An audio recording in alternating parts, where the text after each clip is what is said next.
হাসির রাজা, জ্ঞানের রাজা, রসিক রাজা। আমি সব ভেঙে ফেলবো, ভেঙে ফেলবো। অনেক হয়েছে, আর সহ্য হচ্ছে না। আমি সব ভেঙে ফেলবো, ভেঙে ফেলবো। মানে ও গিন্নি, গিন্নি, গিন্নি গো, একটু শান্ত হ, একটু কথাটা শোনো। না না, আমি আর কিচ্ছু শুনবো না। এক সপ্তাহ সময় দিচ্ছি, তার মধ্যে মহারানীর মতো ওই সীতাহার আমার চাই চাই চাই। আহা, কিন্তু গিন্নি ওটার যে অনেক দাম। আমার কি আর মহারাজের মতো অত টাকা আছে বলো? এই শোনো, তোমার কি আছে আর কি নেই তা আমার খুব ভালো করে জানা আছে, বুঝলে? কিন্তু গিন্নি, একটা কথা কান খুলে শুনে রাখো, এবারে যদি তুমি ওই সীতাহার আমাকে গড়িয়ে না দাও, আমি তাহলে চিরদিনের মতো বাপের বাড়ি চলে যাব। এই আমি বলে দিলাম। আচ্ছা ফাঁপড়ে পড়লাম আমি, কি যে করি। দূর, আর ভালো লাগে না।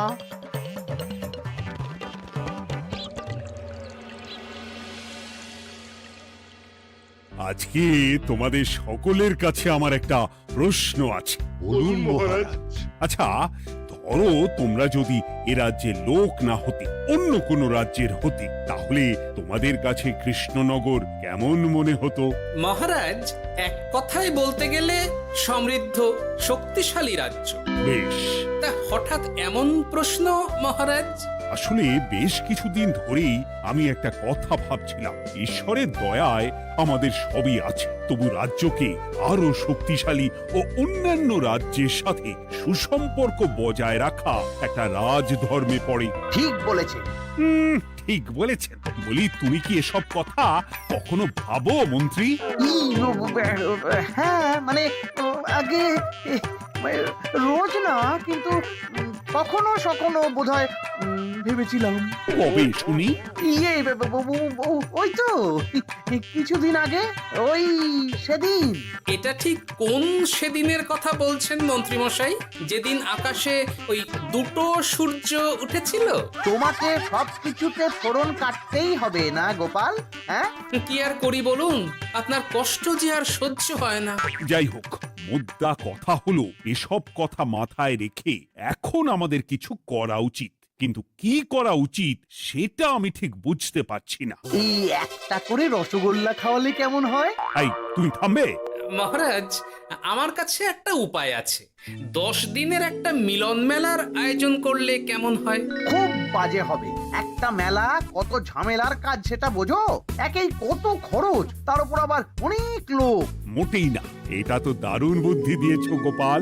এমন কিছুই তো চাইছিলাম। ধুর, আজ সবকিছুই আমার বিপক্ষে মনে হয়। দিনটাই খারাপ, আমি বরং চুপই থাকি। তাহলে সবাই শোনো, 1 সপ্তাহ পর কৃষ্ণনগর এক বিরাট বড় মিলন মেলার আয়োজন করছে, আর তার জন্য লোকজনকে নিমন্ত্রণ করার কাজ দেখবে গোপাল। যথাজ্ঞা মহারাজ। আর মন্ত্রী, ভালো করে শুনে রাখো, মেলা প্রাঙ্গণ সাজানো, ঠিকঠাক নিরাপত্তা, এসব তোমার দায়িত্ব। আচ্ছা, কিন্তু বলছিলাম যে সবকিছু ভালো করে করতে গেলে খরচও তো। ওসব নিয়ে তোমাকে চিন্তা করতে হবে না। যত খরচই হোক আমাকে বলো, আমি দেব। আরে বাস, তো দারুণ ব্যাপার। এই ফাঁকে যদি কিছু আমারও লাভ হয়ে যায়, তাহলে গিন্নির গলার হারটার কিছু একটা করতে পারবো। বেশ, তাহলে প্রত্যেকে নিজেদের কাজ শুরু করে দাও।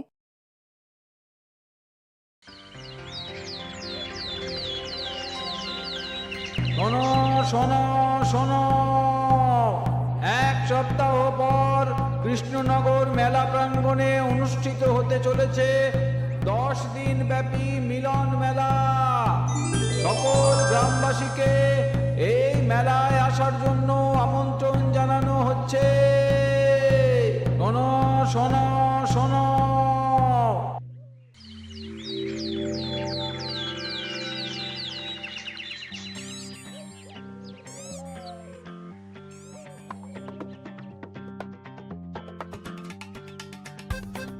বাহ বাহ বাহ, ঠিক যেমনটা চেয়েছিলাম তেমনটাই হয়েছে। আর এসব কিছুর জন্য আমি গোপালকে ধন্যবাদ জানাতে চাই। কি যে বলেন মহারাজ, এই কৃষ্ণনগর তো আমার নিজেরই পরিবার। সেসব আমরা খুব ভালো করেই জানি গোপাল। আদিক্ষেতা একেবারে উতলে পড়ছে, এসব দেখে গা জ্বলে যায়। তোমার এই এত ভালো বুদ্ধি দেওয়ার জন্য আমি তোমাকে 50টি স্বর্ণমোহর উপহার দিতে চাই। এটা কি হলো? এরকম হলে কিন্তু আমি খেলবো না। কেন মন্ত্রী, তোমার আবার কি হলো? আমিও তো মেলার আয়োজন করেছি, তাহলে গোপাল একা কেন উপহার পাবে? সে তো মেলার জন্য অনেকেই কাজ করেছে, কিন্তু আসল বুদ্ধিটা তো দিয়েছে গোপালই। মন্ত্রী মশাইয়ের বোধহয় খুব হিংসা হচ্ছে। ঠিক আছে মহারাজ, আপনি বরং এই উপহার সকলের সাথে ভাগ করে দিন। না গো, কোনো ভাগ চাই না, তোমার উপহার তুমিই রাখো। যত সব।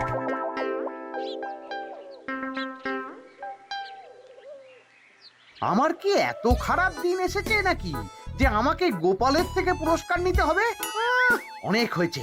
না না না, এবার আমাকেই কিছু ভাবতে হবে মনে হচ্ছে।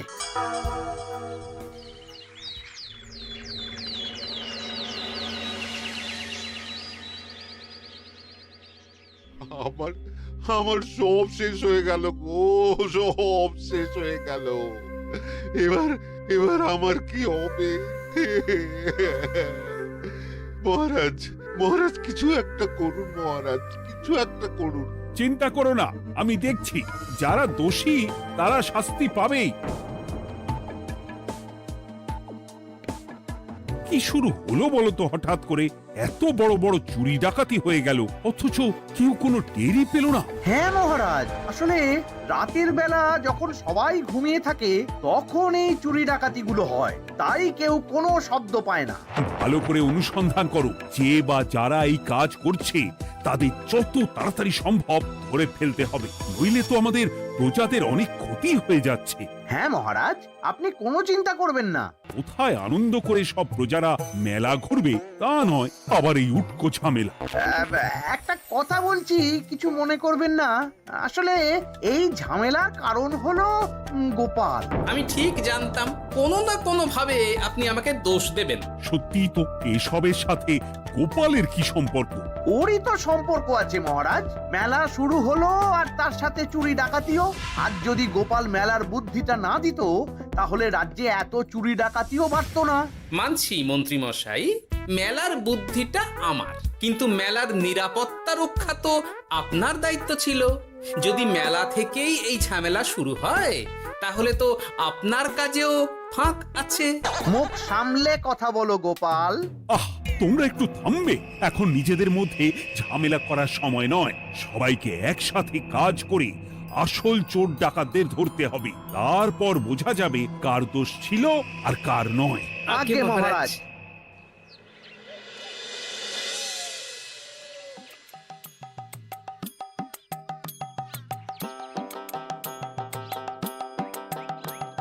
এই তো তুমি এসে গেছো। তাড়াতাড়ি মুখ হাত ধুয়ে বসো, তোমার জন্য একটা জিনিস এনেছি। বলো কি জিনিস? আরে আরে একটু অপেক্ষা করোই না, আমি আনছি। হ্যাঁ বেশ, আনো তাহলে। এই নাও, খাও। মিষ্টি দই। হ্যাঁ গো, খেয়ে দেখো তো কেমন। দারুণ সুন্দর স্বাদ তো গিন্নি। কোথা থেকে এনেছো? ভালো, মেলা থেকে এনেছি। ও জানো, বিনা পয়সায় গো। বিনা পয়সায়? তা কে দিল শুনি? আরে সুজন দইওয়ালা, বড় ভালো ছেলে। শুধু আজ নয়, ও রোজই মানুষকে ভালোবেসে না বিনা পয়সায় দই খাওয়ায়। হ্যাঁ বাবা, বেশ অবাক করা কাণ্ড। আসলে সুজনের দেশের বাড়িতে অনেক জমি জমা, গরু মোষ আছে। ও তাই বলে ওর টাকা পয়সার নাকি কোনো দরকার নেই, তাই ও বিনা পয়সায় খাওয়ায়। হ্যাঁ বুঝলাম। বাবা, খুব ঘুম পাচ্ছে এখন। ও গিন্নি, শোনো না, আমি বরং একটা ঘুম দিই এখন, বুঝলে? তুমি বরং বিকেলে আমায় একটু ডেকে দিও, ওর কাজ আছে। আচ্ছা বেশ। তোমাদের জন্য সেটাই ভালো, কারণ এমনিতেই মহারাজ চোর ডাকাত ধরার জন্য প্রহরীর ব্যবস্থা করছে পুরো রাজ্যে। না না না, সে নিয়ে আপনি চিন্তা করবেন না।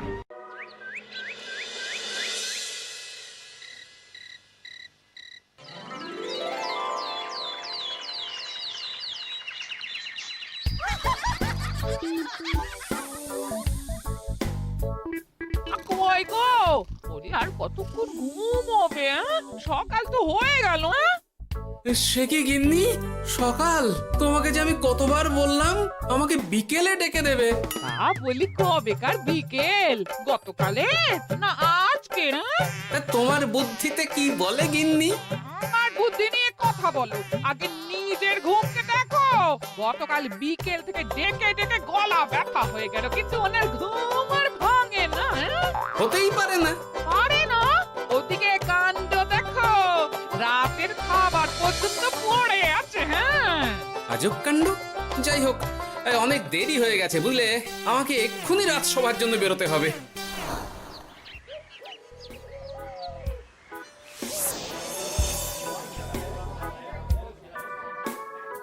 বাবা, এত ভিড় কি আছে এখানে? একটু কাছে গিয়ে দেখি তো। সত্যি সত্যি ভাই সুজন, তোমার হাতে জাদু আছে। এত সুন্দর মিষ্টি দই, এ স্বাদ ভোলার নয় ভাই। আচ্ছা, তাহলে এই হলো সুজন দইওয়ালা। ভালো মিষ্টি দই আছে, নেবে নাকি গো? পয়সা লাগবে না।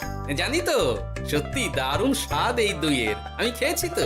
তবে আজ নেব না গো, কাল এসে নিয়ে যাব। আচ্ছা আচ্ছা আচ্ছা।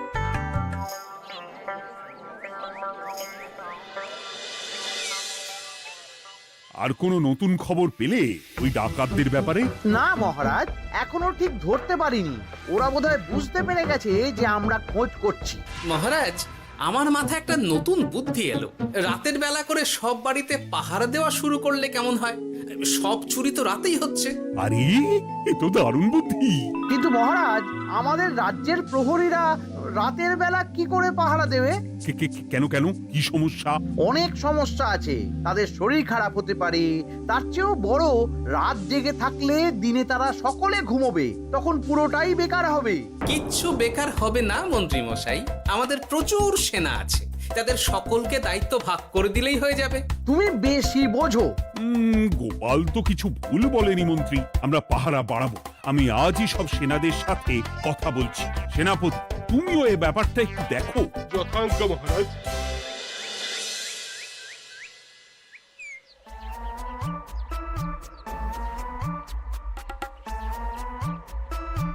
চোর ডাকাতদের ধরার জন্য যদি একটা সূত্রের হদিশ পাওয়া যায় তাহলেই কেল্লা ফতে, কিন্তু সেটাই পাওয়া যাচ্ছে না বলেই এত সময় লাগছে।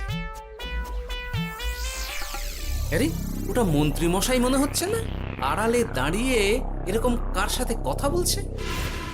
এবার আমি যা বলছি ভালো করে শোনো। আজ রাতে মেলার পিছনের দিকে যে মাঠটা আছে সেখানে চলে এসো। বাকি কথা ওখানেই হবে। এই জায়গা নিরাপদ নয়। বেশ রহস্যজনক ব্যাপার। মেলার পিছনের মাঠ বললো না? রাতে আমাকেও দেখতে হবে কি হয় সেখানে।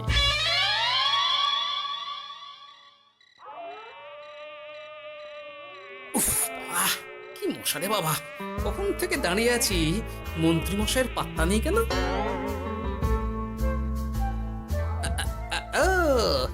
ওই তো চলে এসেছে। এই যে আমার সোনার হাটটা কই? হ্যাঁ, পই পই করে বলেছিলাম আমার ওটা চাই। আগে কি আর বলি বলুন তো, ওই হাটটা আমাদের দলের প্রধানের খুব পছন্দ হয়ে গেছে, তাই কোনোভাবেই ওটা দিতে পারলাম না। কি এত বড় সাহস! আমার বলার পরেও তুমি এরকম করলে?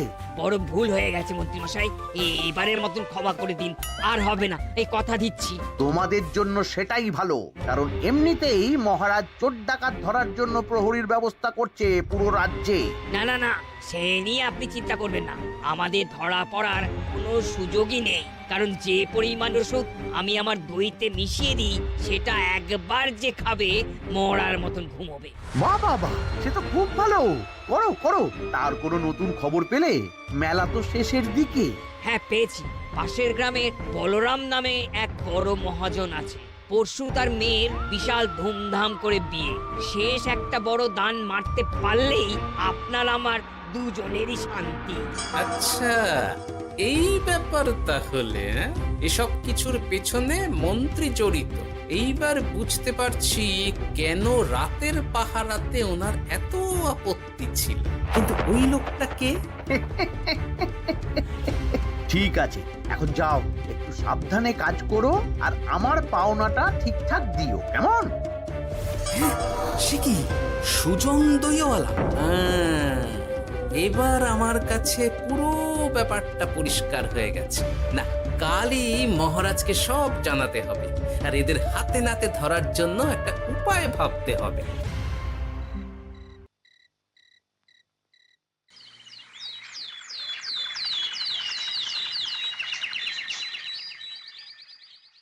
আরে এসো এসো, তোমার জন্যই তো অপেক্ষা করছিলাম। কি এমন জরুরি কথা আছে যে একান্তে দেখা করতে চাইলি? কোন মুখে বলি মহারাজ, সর্ষের মধ্যেই যখন ভূত তখন আর কি। মানে একটু খুলে বলো তো, কি হয়েছে? আমাদের রাজ্যের এই এত বড় বড় চুরি ডাকাতির পিছনে কারা আছে সেটা আমি জানতে পেরে গেছি মহারাজ। হ্যাঁ, এ তো দারুণ খবর। তাহলে আমরা এখানে কি করছি? এখনই তাদেরকে গিয়ে বন্দি করি? না মহারাজ, আমাদের হাতে কোনো প্রমাণ নেই, তাই ওইভাবে বন্দি করতে পারবেন না। কেন বলতো, কারা আছে পেছনে? সেটা আপনি নিজের চোখেই দেখে নেবেন পরে। তবে এটা জানিয়ে রাখি, আমাদের মন্ত্রী মশাইও যুক্ত আছেন। কি? আমাদের মন্ত্রী? এত বড় বিশ্বাসঘাতকতা! আমি এখনই নিজের হাতে ওকে বন্দি করতে চাই। না না না না মহারাজ, সেটা করলে বাকি ডাকাতদের ধরতেই পারবেন না। তাহলে উপায়? আমি জানতে পেরেছি এই ডাকাতদের পরের নিশানা হলো পাশের গ্রামের বলরাম মহাজনের বাড়ি। বলরাম মহাজন? কাল তোর মেয়ের বিয়ে, আমাদেরও তো নিমন্ত্রণ আছে সেখানে। তাহলে তো আরোই সোনায় সোহাগা। শুনুন মহারাজ, আমার মাথায় দারুণ এক বুদ্ধি এসেছে। সে কি?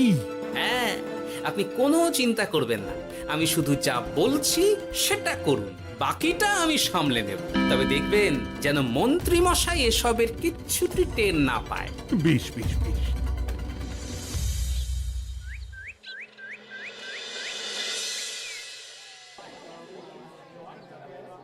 আর তো কিছুক্ষণ, এরপরেই তো সন্ধে নামবে।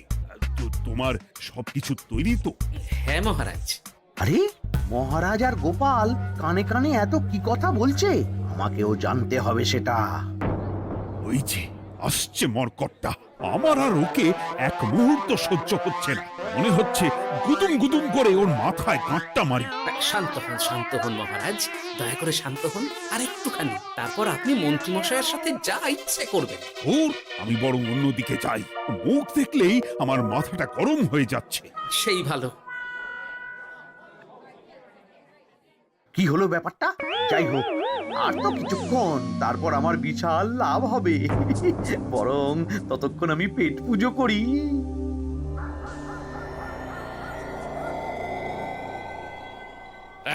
যা যা দামি জিনিস আছে সব দিয়ে দে।